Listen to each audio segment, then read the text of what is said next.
de тебе.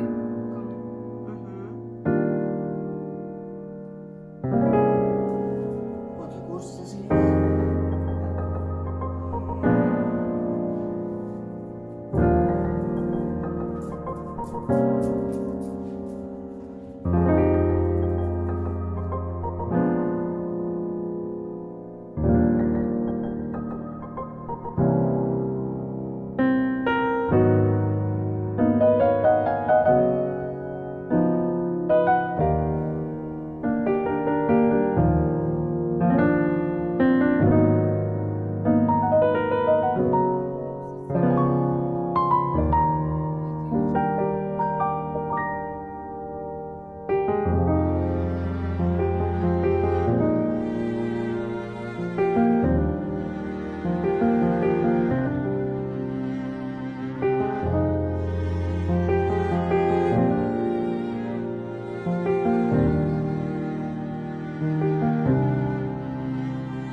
Через благотворительный фонд Акниет Аманат.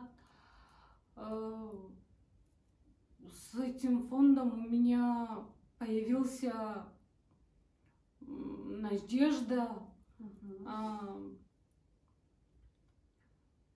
Через людей, которые могут мне помочь на операцию.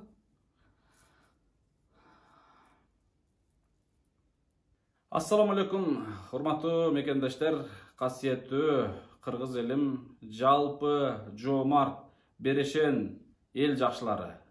Амансыздарбы, тынчсыздарбы? Кудайыма чексиз шүгүрлөр жана мактоолор болсун. Бүгүн кайрадан 19 декабрь күндүзгү саат 12:20 мынакей азыр сиздердин алдымда отурган кайрадан Зулфия эжебизди бөлүшүп турабыз. Урматтуу мекендаштарым, кадырман кыргыз элим, кечээки чыккан видео чындыгында ар бир көргөн инсандын жүрөгүн ордунан жылдырды чындыгында. Биз деле бул ошол видеону мен сапарга чыгып кетип баратканда, 10 күндүк туристтик сапарга чыгып кетип баратканда тартылган эле.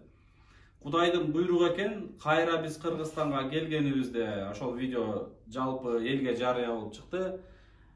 Бир четинен кыжалат болдум, ушу эртерээк чыкса экен деп, бирок бир четинен туура эле болгон экен дейм, себеби ар кандай элде ар кандай ой пикир болуп калат. Бул дагы бир Кудайдын буйругу экен, баардык убак сааты менен болот экен. Бирок шүгүрлөр болсун, урматтуу мекендаштар, мен ишенгемин, ишенип сиздерге кайрылгамын. Бул Зулфия эжебиздин болуп көрбөгөндөгүдөй чындыгында кээ бир инсандар көтөрө албай тургандагыдай сыноосун эч ким кайдыгер карап турбаса керек деген бир жакшы үмүт менен чыктым элем. Мен ишенем, ушуга чейин дайым айтып келем, мына былтыр 2020-жылы акыркы бейтабызды Индияга узатып токтотконбуз. 2 жыл аралыгында, 2,5 жыл аралыгында жалпысынан 41 бейтаптын ден соолугуна себепкер болгонсуздар. Мына ошол сиздердин колдооңуздарга, жардам берүүңүздөргө таянып, ишенип, анан бул Зулфия эжебиздин бир аянычтуу тагдырына чындыгында көздөн жашаккан эчтеке эмес, жүрөгүбүз канчалап ушул эженин бир ден соолугуна себепкер болуп калсак экен деген бир өзгөчө бир үмүт ниетибиз менен чыктык. Албетте, биринчиден мен ушул эфирде ушул үйгө, ушул Зулфия эжени көрүп калышыма, ушул Зулфия эжени эл менен бөлүшүшүбүзгө себепкер болгон эң негизги себепкер мына жанымда отурган акыреттик досубуз иншалла. Асылбек кааркем устатыбыз, кеңешибиз, ушул киши себепкер болуп калды. Ушул киши мага кайра айтып, ушундай бир аянычтуу тагдыр бар. Таксырым келсеңиз, бир эл менен бөлүшүп, ушунун ден соолугуна себепкер болойлучу деп, менден да ашыкча күйүп, пышып, чындыгында ошол видеонун толук түрдө чыгышына себепкер болгон мына ушул киши. Эл менен ортодо көпүрө болгон, канча инсан канча берип сооп алган болсо, ошол инсандардын сообунчалык соопко ээ болот экенсиң да. Буюрса мына Асылбек Каркем ошончо соопко ээ болду. Ошол сооптордон бөлүшөсүзбү иншалла. Кудай кааласа. Мына ушундай достор, анан мен бир күндүк отчетубузду берели. Видео толугу менен кече чыкты. Кече 18 декабрда чыкты. 17 декабрь күнү түштөн кийин видео чыгып, видеодо бир аз ошибкалар, нарушениялар бар экен. Анча-мынча музыкалардан авторский право нарушения берип койгондуктан биз видеолорду кайра обновление кылдык. Анан көпчүлүк эл Сбербанк карта сурады. Мен Сбербанк карта бир дагы бейтаптын ушундай бир эмесине коюлган эмес эле, биздин фонддун Сбербанк картасы. Аарга жок, айла жок, бул эжекебиздин Россияда жакындары жок. Кимге ачышыбызды билбей, эл дагы суранып, бедер өзүңкүн эле ач дегенден бул эжелерибиз кайра бизге өзүбүзгө байланышып, биз жамаатыбыз менен ушул толук жардам берип жүргөн жамаатыбыз менен кеңешип, ошол өзүңүз деле Сбербанк картаңызды коюңузду суранабыз дегенден кече кайра видео обновление болду. Ошондуктан бир суткадан кийин кайра жаңылануу болду. Шүгүрлөр болсун, урматтуу мекендештер, бул видеону толук азыркы учурга чейин видео чыкканына 20 саат боло элек, жада калса 18 саат болду. 18 саатта бир сутка толук боло элек. 11 000 киши көрдү, бирок бул деген аз. Урматтуу мекендештер, өтө аянычтуу тагдырга кантип кайдыгер карап турабыз, мен таң калып атам. 11 000 адамдын, мына мен азыр колумда телефон турат, мен карайынчы, ушу 11 000 адам көрүүчүнүн болгону, урматтуу мекендештер, лайк баскан, видеого комментарий калтырган инсандар өтө аз болуп атат.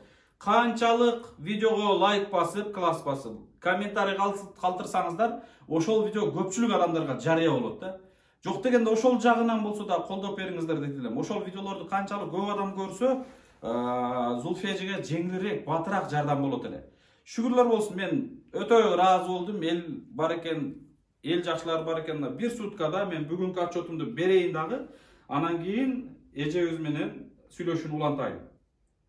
Мен азыр толук эжебизге ачылган Эм банка, Эл сом, анан Кыргызстан банкы, Баланский же. Мына ушул үчөөнү мен азыр эжелерибиздин бардык счетторун текшердим. Эм банкы 27 700 сом, андан кийинки Эл сому 29 192 сом, анан Баланскийжиси 20 000 сом. Анан урматтуу мекендештер, Сбербанк картабызга болсо, Сбербанк картабызга мына бүгүнкү саат менен мен жаңы эле текшерип эжелерибизге көргөздүм. Мына бул жактан да көргөзүп койсоңуз болот. 59 700 канча сом турат, бирок бунун, урматтуу мекендештер, видео чыкканга чейин 9600 рубль бар эле. Ошондо момундай айтканда бир суткада Сбербанк картага 50 000 акча түштү. Мына бунун жалпы жардам берген ушу эли журтубуз, мекендештерибиз. Жалпысынан кошкондо 127 000 сом түшүптүр. 127 000 сом. Урматтуу мекендештер, бул деген өтө жакшы, жаман эмес. Бирок ошончо көрүүчүгө момундай айтканда бир аз кайдыгерлик. Себеби мен жогоруда алгачкы видеомдо кайрылганмын. Болгону 5 миң инсан 500 эле сомдон жардам берген болсок, бул эжебиз дароо эртең документтер толук бүтөт да операцияга жөнөйт. 5 000 инсан 500 сомдон жардам берсек 2,5 миллион болот экен. Бул деген 29 829 700 доллар болуп калат. Мына буйруса операциясына жетерлик болуп калат эле. Ошондуктан мен баарыңыздарга кайрылам. Урматтуу мекендештер, кайрымдуу ыргыз элим, келиңиздер. Кантип ушундай аянычтуу тагдырга биз кайдыгер карап турабыз? Кантип ушул видеону көргөндөн кийин биз ушундай бир тууганыбызга кайдыгер карайбыз? Азыр Кудайга шүгүр мүмкүнчүлүк бар бардыгыбызда. Ошондуктан мен сиздерге айтаар элем. Мен бир эле мисалды келтирип кетейин. Бул эжелерибизден сиздер жардам берип аткан инсандардын бардыгынан сөзсүз кайтат. Мына мисалы Асылбек Каркем көрүп атасыздар. 2018 жылы коомчулукка чыгып, Каркемдин баласы жүрөгүнөн операция болду Кыргызстанда. Индияда 2 көзүнөн 2 жолу операция болду. 3 бөлмөлүү жаңы заманбап элитный домдон жалпысынан алганда 49 000 долларлык ремонту менен мына ошончолуп калды. 49 000 долларлык квартиралуу болду момундай айтканда. Мына ошондой заманбап үйлүү болуп, кыскасы жалпы муктаждыгы чечилди ушул сиздердин жардамыңыздар менен. Бирок бул таксырыбыз бүгүнкү күндө мына менин маселем чечилди болду деп эле мына ошол үйдө жан баштап эле жатып койбостон көрүп атасыздар. Дайым биздин жумуштарыбызга кошо шериктеш болуп, атаңдаш болуп, биз менен жарышып, мындай айтканда кайтарайын, элге жардам берейин деп дайым келет. Бир үйдүн ачылышында уруксат берсеңиз бир айткым келет. Мына ошодо мен өтө чоң үй алам да. Каркем Мырзакеде медреседе окуп атат экен. Күндөрдүн биринде свет өчүп калып, Аристондо сууда дайым дааратканага суу ысык турчу экен. Ошол күнү свет өчүп калып, түндө кыштын ызгар суугунда очередте турган кишилер, кезекте турган кишилер суу алып Асылбек Каркеме 2 киши калганда Асылбек Каркеге жетпей ысык суу түгөнүп калат экен. Мына ошентип алдыда кезектеги бир инсан колундагы дааратка деген суусун Асылбек Каркеге өткөрүп берет. Күндөр өтөт, бирок Асылбек Каркем жүрөгүнө сактап коет. Дагы күндөр бир күн өтүп, дагы ошол медреседе свет өчүп калат. Баягы эле көрүнүш, дааратканадагы суу түгөнөт. Мана ошол учурда Асылбек Каркем таягын көтөрүп алып, изденип алып, Мырзакеде сайдын жээгине түшүп, баклажкага сууну алып, сууну түштөн кийин алып келип, таңкы багымдатка чейин койнунда алып жатып, жанагы сууну ысытып, эртең менен багымдатта жанагы жардам берген инсанын издеп, баягы суусун берет экен да, караңызчы. Чындыгында мен ушул кишинин ушундай бир жоомарттыгынан, ушундай бир кайрымдуулугунан өзгөчө таасир алып жүрөм. Ушундай дуасын алып жүрөм. Алла разы болсун таксырым сизден. Эжекебиз, мынакей эжебиздин жанында жүргөн курбалары бүгүн толук келишпеди. Дайым жанында 2003-жылдан бери сиз, 2003-жылдан бери кулагы толук түрдө угуп, элге аралашып, Зулфия эжебиз элге аралашып жүргөндөн бери мына жанында курбу болуп жүргөн Айда эжебиз мынакей татынакай болуп бизге элге жооп берип, бизге отчетторун берип, баардыгын тыгыз иш болуп атат, көрүп атасыздар. Кантип атасыз? Жакшы элеби, ойдогудай эле болуп ататпы? Азыр эжебиздин маанайы кандай, Зулфия эжебиз? Кантип атат? Күндө эле келип кабар алып атасыздарбы? Мен баягы бир жума мурда кеткен боюнча, мына азыр бүгүн келип атам астына. Эжебиздин баягы жүзүндөгү бир аз баягындай жылышты, жылмаюуну көрүп алып, ушунчалык баягындай чындыгында ыраазы болуп кеттим. Себеби ушул иштин берекеси болуп атат экен депчи. Рахмат. Ооба, эл аябай жакшы катышып атат. Зулянын да маанайы жакшы, күнүнө СМС катары отчет берип туруп атам. Элдин жакшы каалоо тилектерин айтып атам, жеткирип атам. Анан бул өзү да аябай жакшы үмүт пайда болуп калды өзүнө да. Ошон үчүн дагы настроениясы көтөрүлүп, уже ой жүгүртүүсү да башка, мурдагыдай пассивдүү эмес, позитивдүү угуп калсам, барып калсам деп жакшы ниет кылып, бизден улам сурап аткан видео чыгат, качан чыгат деп чыкты деп айттык. Кече өзү да YouTube'дан аракет кылыптыр, караганга айтат, жарымын уга алсам, жарымдан азырагын уга алсам, жарымын уга албадым дейт. Тилекке каршы, бирок аябай кубандым дейт. Анткени видеома аябай жакшы үмүт пайда кылды дейт. Жашоого кайра келтирди дейт да. Анткени кулагым укпаса, көзүм көрбөсө, эми бул жашоо ушинтип эле өтүп кетем деген ойдо жүргөн да. Эми айтат, буюрса операция кылсам, операциядан жакшы болуп калсам, буюрса уже дагы пландарды коем алдыга деп атат да. Жакшы баары, рахмат. Элге да рахмат, элге ыраазыбыз. Чалышып аябай жакшы тилектерин, дуаларын айтышып атат. Зуляга, конечно, азыр жолуктургула деп атат. Урматтуу элим, туура түшүнгүлө, бул Зулянын коопсуздугу үчүн биз атайын жасап аткан иш бул. Адресин айта албайбыз, паспортун айта албайбыз, экранда жазылган счетторду ошол счетторго гана которуп, биздин колубузга түшпөйт ал. Ошол счетторду дайыма Медер мырза өзү контроль кылып турат, ага биз толук түрдө мына өзү дагы далилдеп берип атат. Ошон үчүн сиздерден сураныбыз, жардамдарыңыздар болсо, сөзсүз ошо счетторду гана колдонсоңуздар. Убактысы келсе Медер мырза өзү ошо жолуктуруучуларды дагы буюрса ниет кылып атат, топтоп бир көрсөтүп эме кылам деп. Ал ооба туура айтасыз Айда эже. Урматтуу мекендештер, азыр Айда эжени, Зулфия эжени көргөнгө ашыгып аткан, көрүүгө зар болуп аткан, ушул эжеден жашоосуна үлгү алып калайын деген инсандар өтө көп. Мен туура түшүнүп атам. Менин дагы бул жалган убактылуу жашоодо бир өтө чоң бир бул эжебиз баанда жашоомо үлгү берди, өзгөчө бир көз караш тартуулады, жашоомо бир жаңылануу берди чындыгында. Албетте мен бир күнү, урматтуу мекендештер, бир күнү число коелу, мына бүгүн канчасы болуп калды? 19-у. Бир жуманын тегерегинде жаңы жылга чейин, урматтуу мекендештер, бир күнү бир жерди мен белгилейм, сиздерге алдын ала айтам.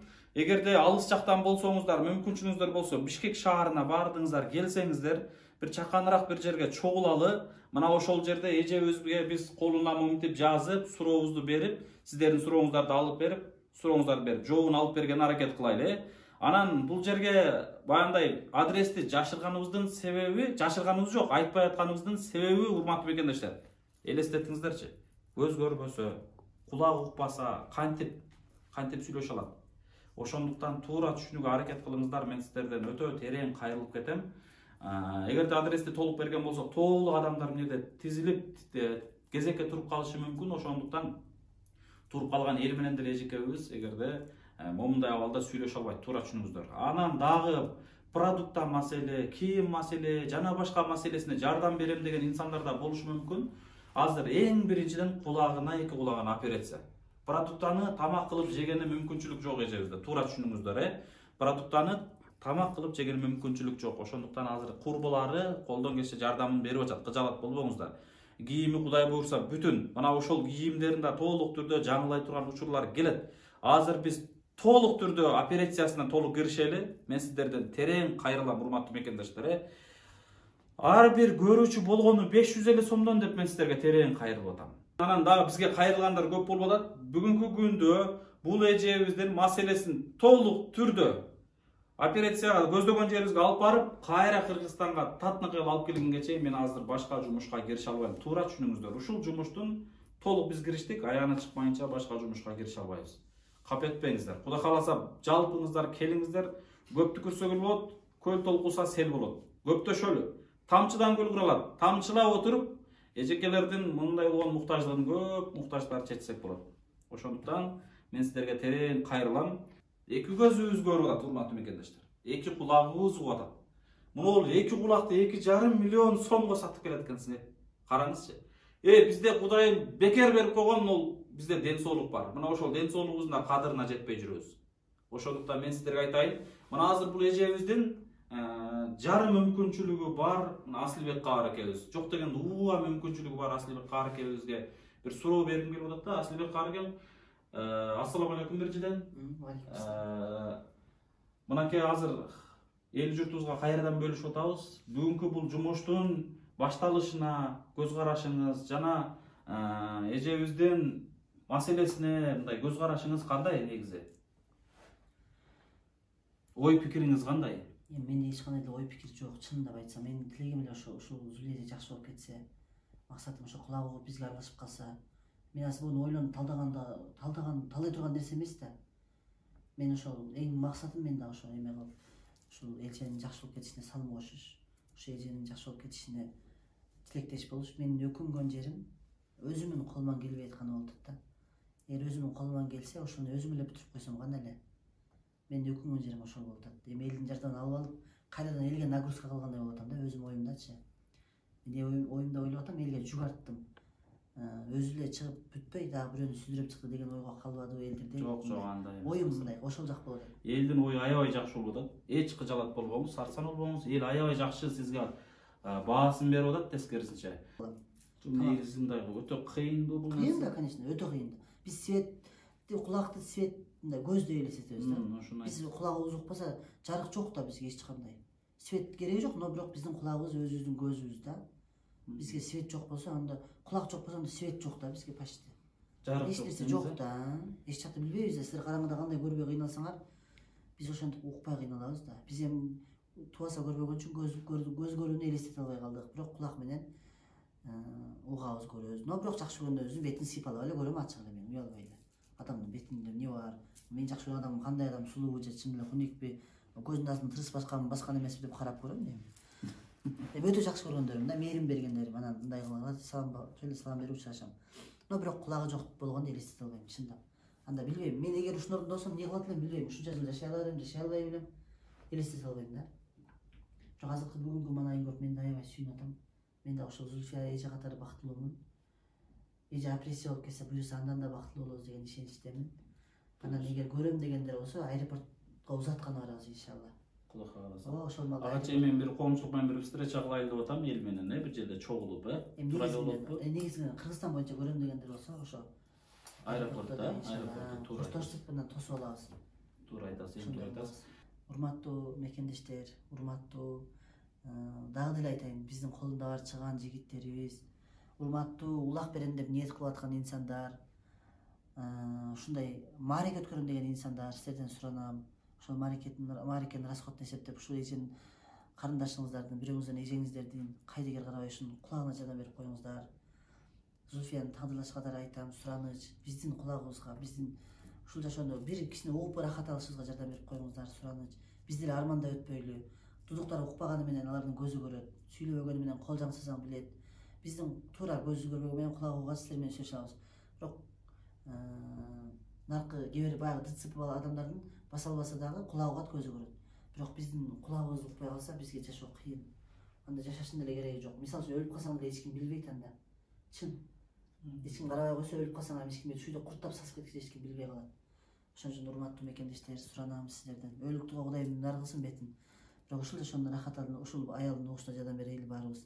Мен да колуман кандай иш келет деп ойлонуп отурам. Барыңыздарга рахмат дагы бир жолу. Рахмат тақсырым, Алла разы болсын сизден. Чоң рахмат. Урматтуу мекендештер, мына ушундай эжебизге кыскача суроо берейин. Эжебиз менен узак сүйлөшө албайт элек. Чындыгында эжебиздин маанайы кандай экен? Сиз өзүңүз суроо берсеңиз, азыркы учурда кандай жакшылап отурабы, кыйналбай атат экен? Ден соолугун сурап неме кылсаңыз.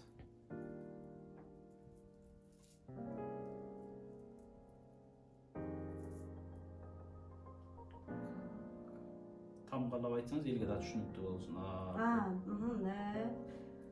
А С Т Р О Е Н И Е. Как твое настроение? Нормально. Р А С К Айски. Ж. Расскажи. Рассказывайте. Да. Как настроение? Как твое настрой? Настрой. Эжебиз орус мектепте окуган. Ошон үчүн көбүнчө орус тилин өздөштүрүп алат. Как твой настрой? Расскажи. Вообще в данный момент или настрой? Да. Или- Данное время. Ну, в данное время нормальное настроение. Просто в ожидании. Ну, Да, я даже не да. знаю сейчас, что за отчет, видео это.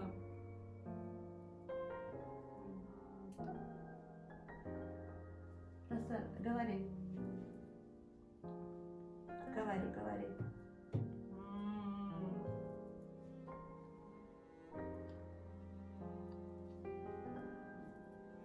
Г. О. Что мне еще про настроение говорить? Я же Если сказала, позитивный, нормальное настроение. көрермендер. Вообще рада, что со всеми с вами встретилась еще раз.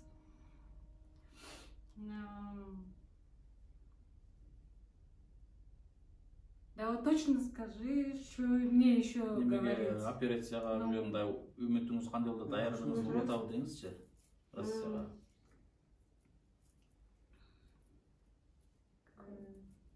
А. Н. А. Д. Д. Нет. Ж. Т. А. Как надежда. Ну, как надеешься. Еще вопросы. Ну, чтобы я сразу потом начала говорить, отвечать, а то... К. Как? Как, правильно. Ага. Н. А.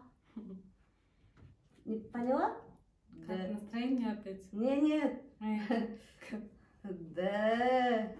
Надежда. Да, надежда. Как надежда. Как надежда.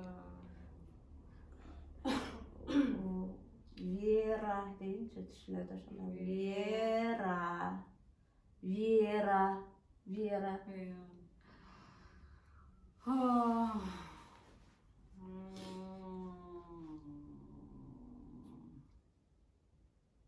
Как бы... Говори. Сейчас, подожди, я мыслями соберусь. Ну,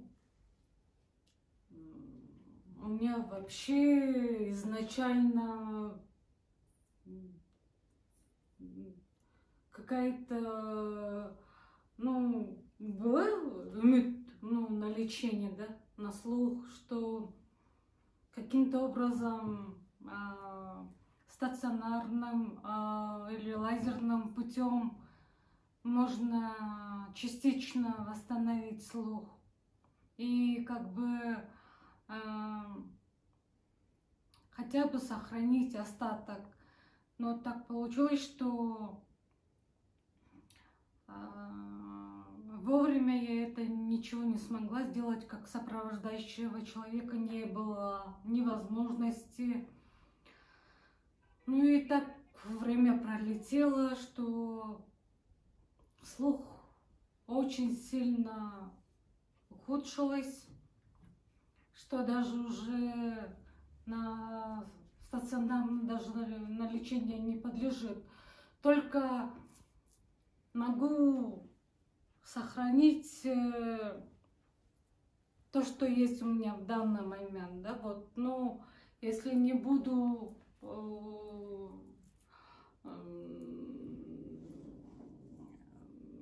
этого вовремя получать, то вообще это меня ждет глухота. Ну, как я до этого говорила, вначале я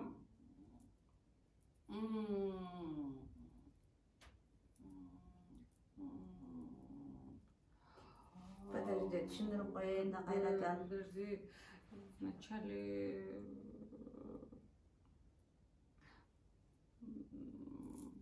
через благотворительный фонд Акниет Аманат. С этим фондом у меня появился надежда через людей, которые могут мне помочь на операцию.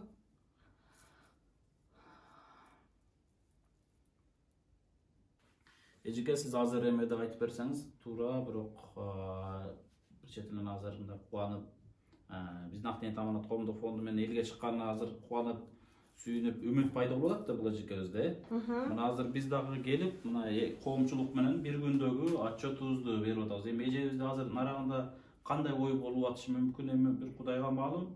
Ошон үчүн биз ачык, айкын эженин алдына келип, коомчулук менен бөлүшүп, отчетубузду берип атабыз. Иш жакшы кетип атат. Bir günde buna 126.000 сомдоп атам, анын 50.000 рубль, ошондо 130.000 сомдон ашыгыраак болуп атат сомго салганда. Мына бир суткада мына ушунча жардам болуп атат. Жакшы жылыш болду.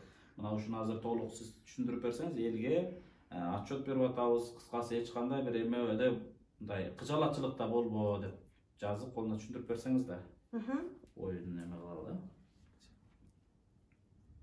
Н.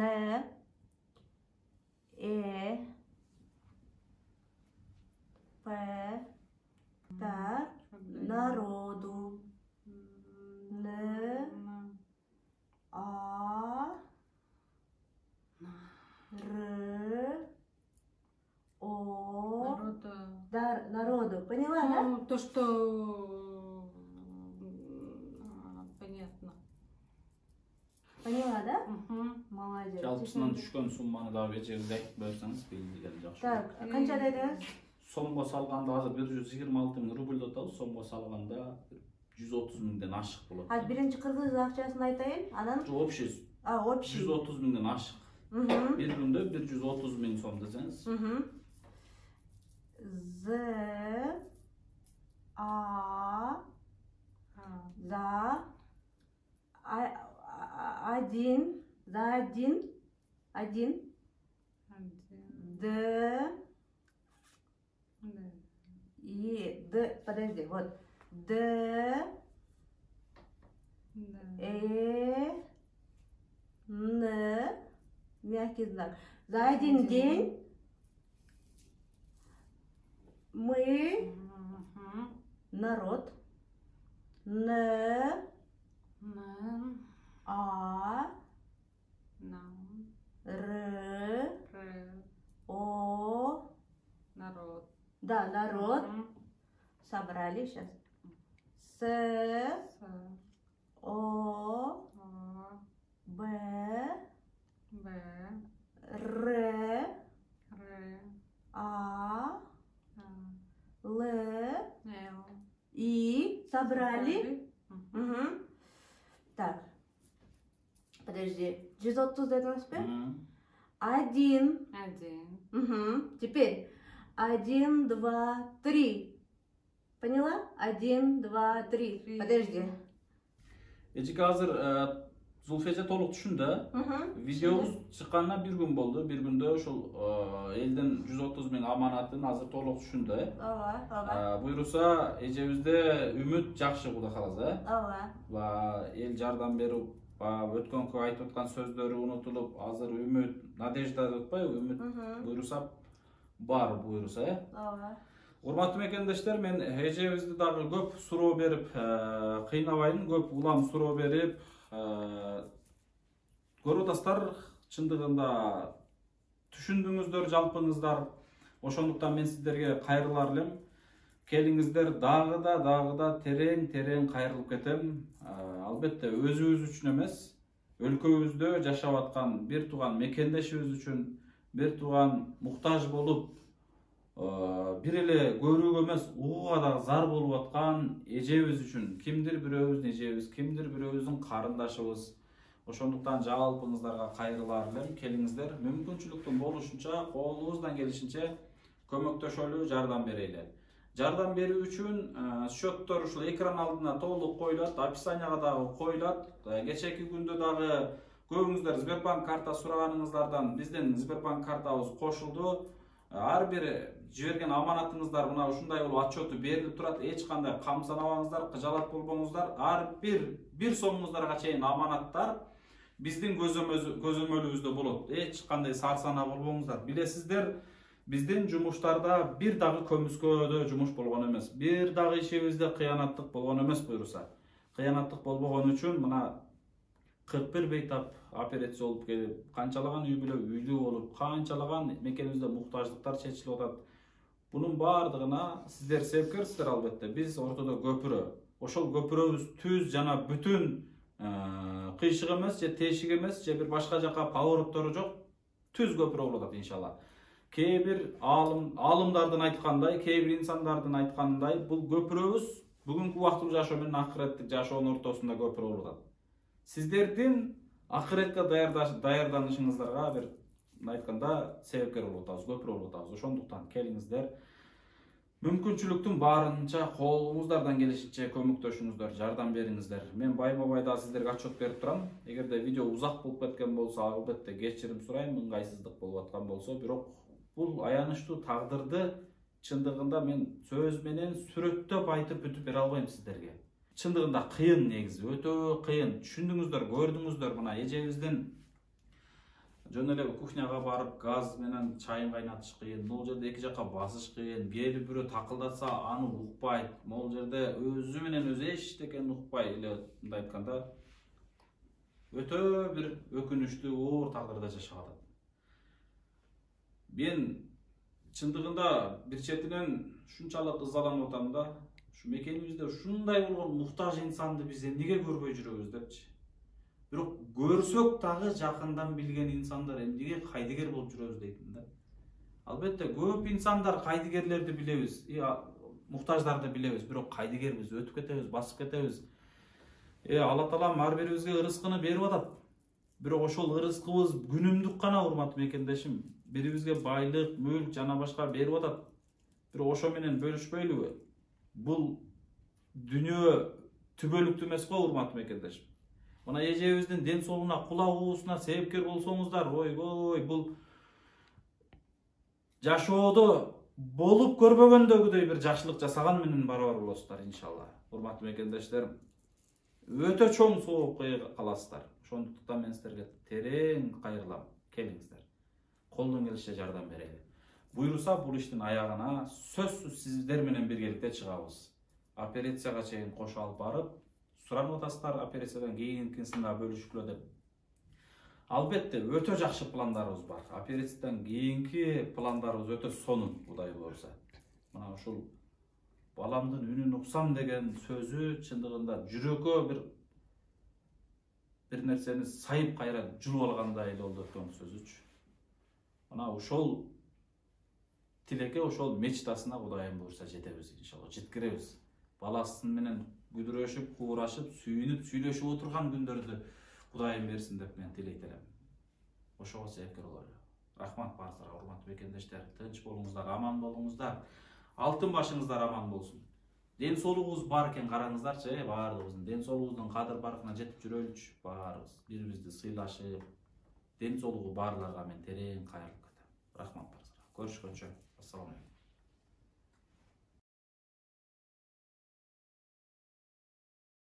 Мы деди? Мы да. Мен. Сиз чүйүп кандай консум экен.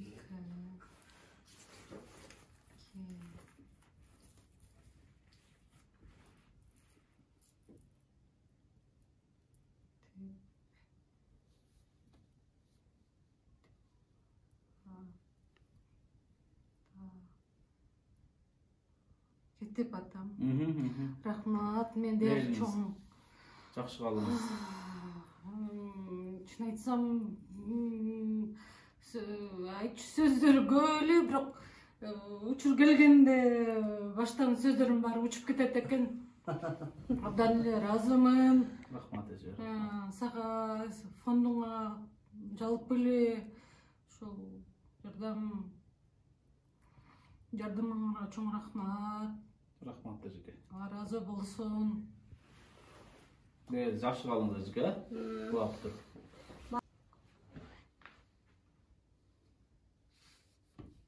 Тынчтыкпы?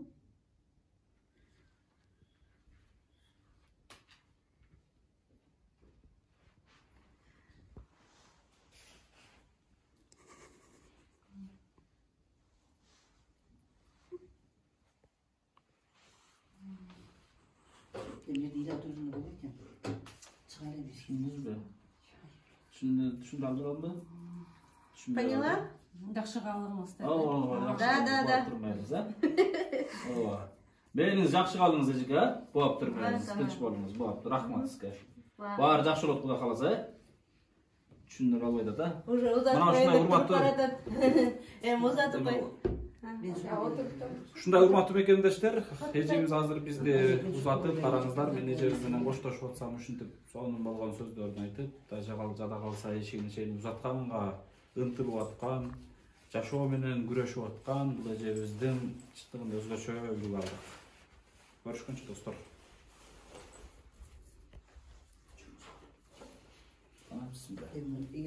Мениңиздер жакшы калыңыздар, эжеке. Давай, пойдем.